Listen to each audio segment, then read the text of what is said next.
Hello, my name is Laverne Jones, and this presentation is regarding the Lucas 3 chest compression system.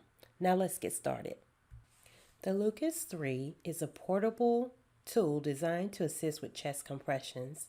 It's used in a variety of settings and is typically used when chest compressions are likely to help. It's intended as an adjunct to manual CPR when effective manual CPR is not possible.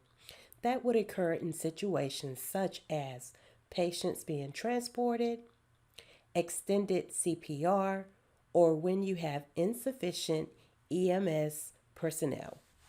Now let's take a look at some of the contraindications. You would not want to use the Lucas 3 if you can't properly position the device safely or correctly on the patient's chest. Also, if your patient is too small, the device will give you 3 fast signals when you attempt to lower the cup, and you will not be able to enter the pause or active mode. If your patient is too large, you cannot lock the upper part of the device to the back plate without compressing the patient's chest. However, never assume it can't fit a larger patient. Some of the side effects, even when the device is properly utilized, would be rib fractures, skin abrasions, bruises, and soreness. So, how do you operate the Lucas 3? The first thing you want to do is power on the device. You power on the device by pushing the on off button for 1 second. You will note that the device will do an automatic self test. When the device is ready, you will see a green adjust key light up.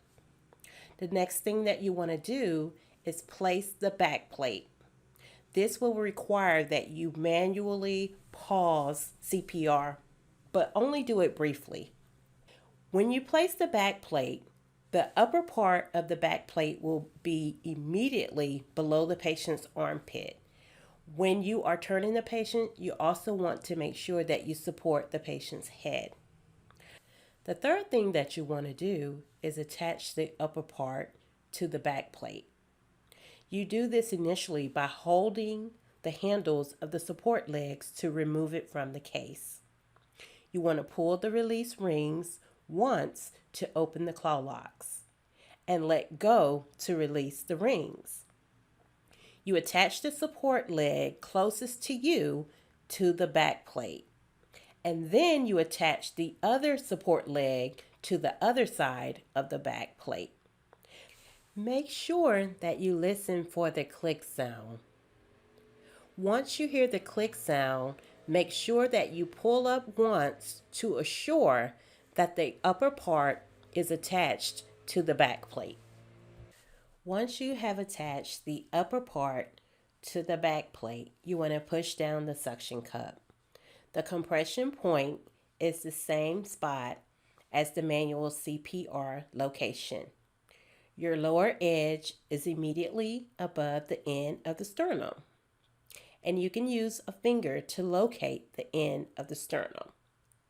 So to push down the suction cup, you will use 2 fingers to move it until the pressure pad touches the chest. The device should be in adjust mode. You can use an ink marker when you initially press the suction cup down to mark the location. The next step is to lock your position.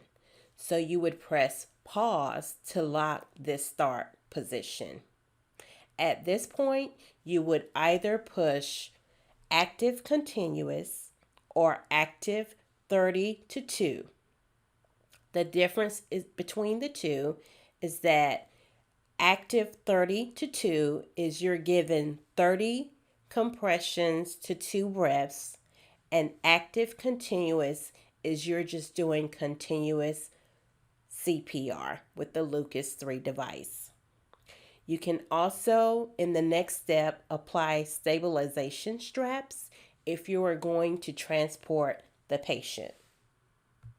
To discontinue the Lucas 3 device, you would push the on-off button for 1 second to power off. If you had applied the stabilization strap, you would remove the stabilization strap at this point.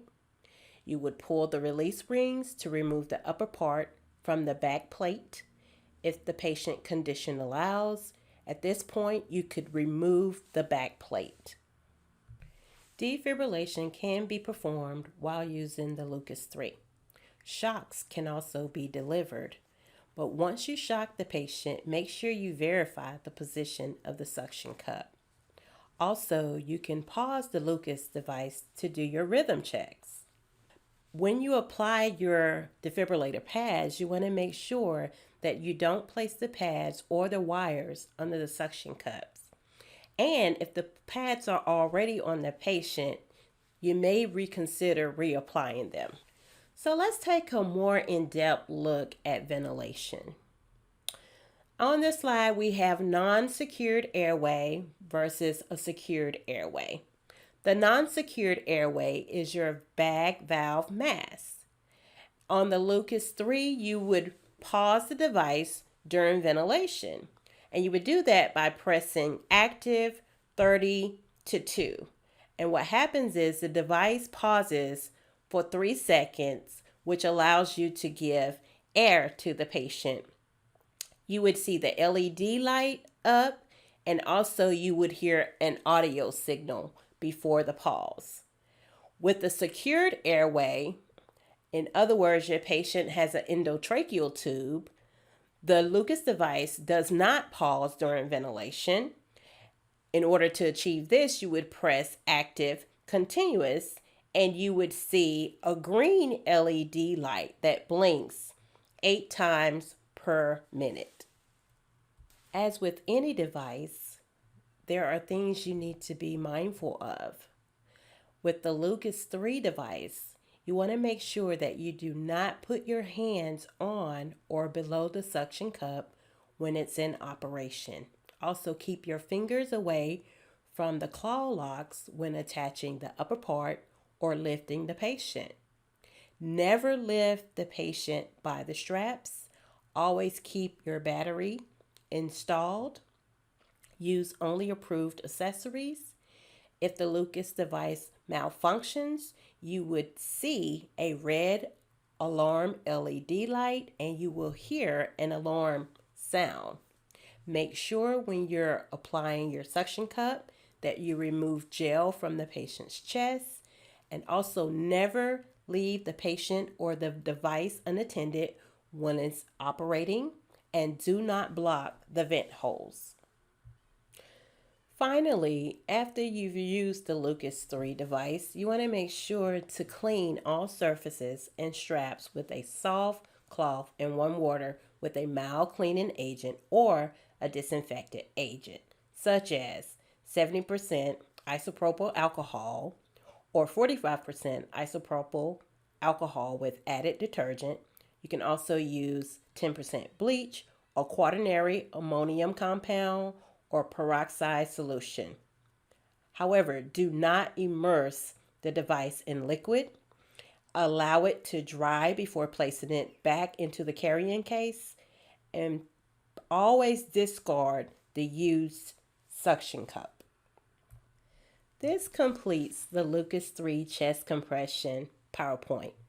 Please click the link or scan the QR code to complete attestation. Remember, if you have any questions or concerns, please follow up with your manager, clinical nurse leader, or a nurse educator. Thank you.